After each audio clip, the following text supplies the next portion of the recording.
This episode is about the genes that Malinois already carry that will automatically create a mini Anubis shepherd. And yes, there are videos, so stay tuned and keep watching. So the genes so far that affect dog size are the IGF-1, the STC2, and the GHR191K. So next I'm going to show you a video of T-Rex, and he's a 100% Malinois, and he carries the double IGF-1 gene. So let's see what he looks like. This is a big stud. This is how much bigger he is than everyone else. Do you see him? His neck, his head. He's in with the puppies. He's a nice boy. He's a very nice boy. You see how much bigger he is? He's gonna try to pee on her. Oh, he's a male. He's all male. He's like, oh, I'm the big bad boy. He's a very, very nice boy though, but he's huge. He makes twice of him. He's nearly 100 pounds. Nice boy. He's got most of his OFA certifications are all done on him.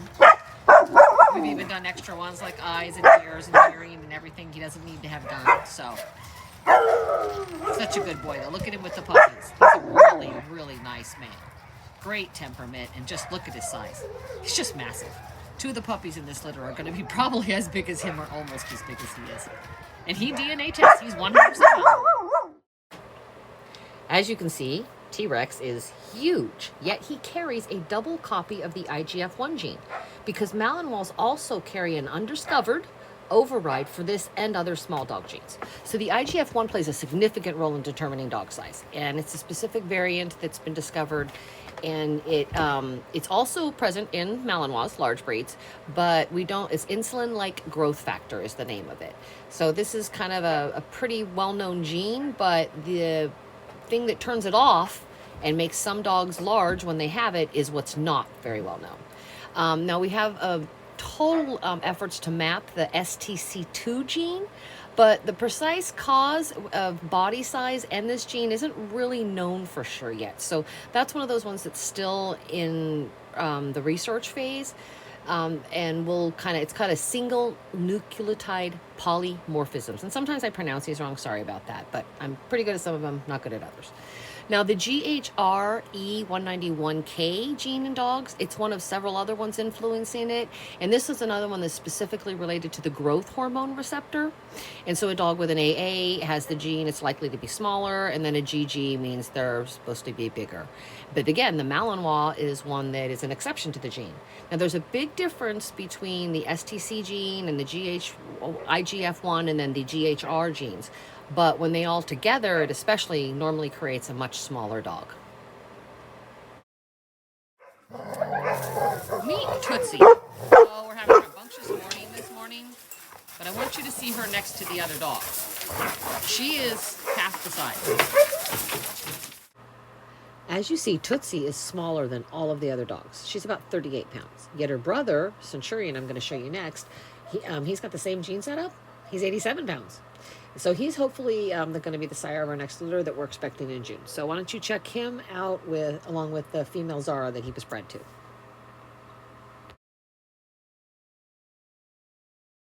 We are on breeding watch. Now, I learned how to do shorts. It's the angle of the camera. And so these two little fun kids, these two are super fun. Like, of course, all of his little hopping is off this camera. I do not like this angle, and I realize that's how you do a short. So again, this is I've done back and forth, and some of them turned out to be shorts on my breeding channel, but they were just on accident. I didn't know what a short was. I thought it was short was the time limit, not the way you have the camera focused. So that is Zara. I've done one little one I thought was a short on her. I'm going to do a real short on her now that I know how. And this is Centurion. Churi is a husky Malamute, half and half. Zara is a husky shepherd, half and half. Zara has had one litter, and her daughter had one litter, our first F1. And Centurion, he's a gorgeous boy. So as you see, Centurion does carry this IGF-1 gene. He carries one copy. So quite a few of the puppies in this litter will end up with a copy of that gene. Now, but Zara doesn't carry any copies of any small dog gene at all. So we're expecting maybe 1 to 2 puppies of this litter to be small. Hey, I'm doing 2 of these because a lot of the first one was about how I just learned how to do shorts. So this one's going to be more about them. But it was a very pretty picture of them. I got a couple of those. Zara! Come on, Zara! Come on, Zara! Oh, there's my Zara. There's my Zara. There's my cherry. Do your little leap. There's my boy. There's my leap in the air boy. He is, I'm sorry, I'm making myself a little dizzy with them. This camera's a little hard to do on this angle because you can't get as much in. You have to get further back or all kinds of things. I'm learning it.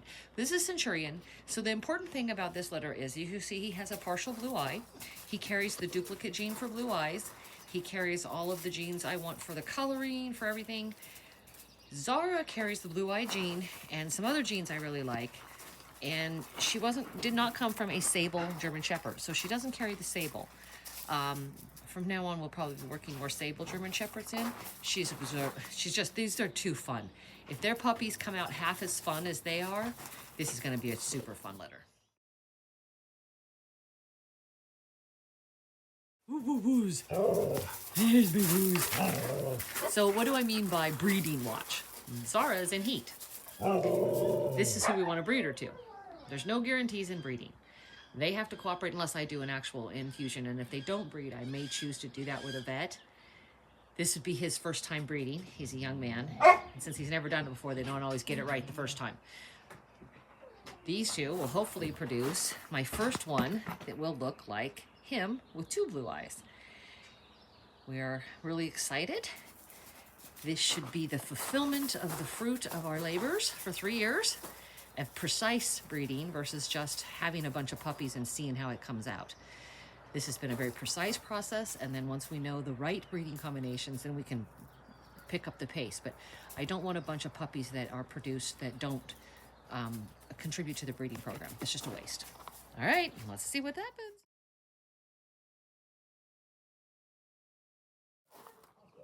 This gorgeous boy right here. We are on pregnancy watch. We got a tie yesterday. We got a tie. Huh, good boy. Got the job done 2 times now, but 1 time for sure. We got a full tie yesterday. We're going for another tie today, and we are on pregnancy watch. Wish us luck. This should be the first litter that looks exactly like we've been planning. Proof of concept. And then everything starts rolling from there. That gorgeous boy. Hopefully the daddy. Okay, now in the next little video segment, you're going to get to meet Delphinium and Kyla if you haven't already seen them in some shorts we've put up. Now, if you'll notice, between just these 2 females here, we get 3 totally different small dog genes. Now, Delphinium's and Kyla are going to be bred coming up soon, and we expect to maybe have some small versions of the Anubis out of them also. But go ahead and check out the next video and take a look at the fact that they're full-size dogs, yet they have these small dog genes. So this is Tootsie. She's about 40 pounds. I kind of want you to see her next to the other dogs here. See how much smaller that she is? So the dog next to her is Delphinium and Kai. I wanted you to see them all together. Kai holds a small dog gene. Look how tall she is. Delphinium, pretty much a regular size Malinois. She carries 2 small dog genes. And then we have Tootsie over there. My little girl who carries the gene and doesn't have the Malinois override. Something in Malinois overrides the small dog gene, and they don't end up small, but they carry it. And when they're bred with a husky or a German Shepherd or another dog that doesn't carry the gene, then it becomes expressed. We weren't sure at first that Tootsie wasn't maybe a pituitary dwarf or any other types. We wanted to make sure of that, so I ended up keeping her for sure that everyone wanted my little girl. But she's about 40 pounds of sweetness. All right, so these are the genes of a litter of Delphinium. You saw her in the last video. She's the very black looking one. She's actually a black sable. We'll go over the colors in another video about gene colors. But because this is more about size. She carries 2 small dog genes. She's being bred to Bracken, and then they have a high chance of producing several small versions. I thought I was doing so good. I'm doing this video, I'm talking, I got good shots. Yeah, none of it. So this is Delphinium. She has got not actually black. If you look very closely, you can see that she is actually what you call a black sable. She's not going to be still for me right now. And this is Bracken. Hey, Bracky. Bracken and Delphinium are going to have puppies. Bracken is 3/4 husky and 1/4 shepherd, and Delphinium is all Malinois. Now, we have a very low chance in this litter of actually getting an expression of blue eyes, even though they'll carry the blue eye gene, because her mask gene is what makes her so black. The masking gene is what overrides everything else, along with some other color mixes, and that should be a really beautiful upcoming litter. All right, so now these are the genes set up for Kyla, and then who she's going to be bred to is Blabby, and I'm going to show you a little video of them next. And they have a lower chance of producing a small dog gene. Again, the STC2 gene is a little bit more unknown, so we'll see what happens, but this should be a litter of super athletes, and we'll actually see how this gene is expressed. This is Blavacaine. That's Kai. These two are going to have babies. Hi.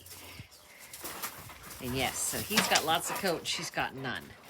Now, when I first started this, I thought I wanted this really short coat she has. Then I saw her tussle with some of the other ones, and you see these scars on her face? It's because she doesn't have enough protection. She's got a few scars other places, and those are just from play. So really, really short hair isn't safe for your dog. She's gorgeous. Kai, can you show them how high you can jump? This girl can jump 6 foot high from a standing position. She is a super athlete. Excuse me, there's a few dogs. It's potty time in the morning. I'm getting a few videos, so. And this boy is probably the sweetest thing you've ever seen in your life. And look at those feet. He's just a monster. They should have beautiful babies. All right, so with all 3 genes in one dog, we're not sure the size we're going to end up with. We could end up with a Chihuahua size, or we could end up with a Beagle size. We could end up with collie size. We have no idea in the long run. So genes are very funny sometimes with that. And because some of these genes aren't really well researched, we're going to have some time to figure that out. So these are going to have to be careful, because you do not want a mom that's too small trying to birth puppies that are too big. It can actually end up killing them. So lots to go on, and this is going to have to be a real careful part of the program. Well, hope to see you next week. Thank you very much. Hope you like and subscribe.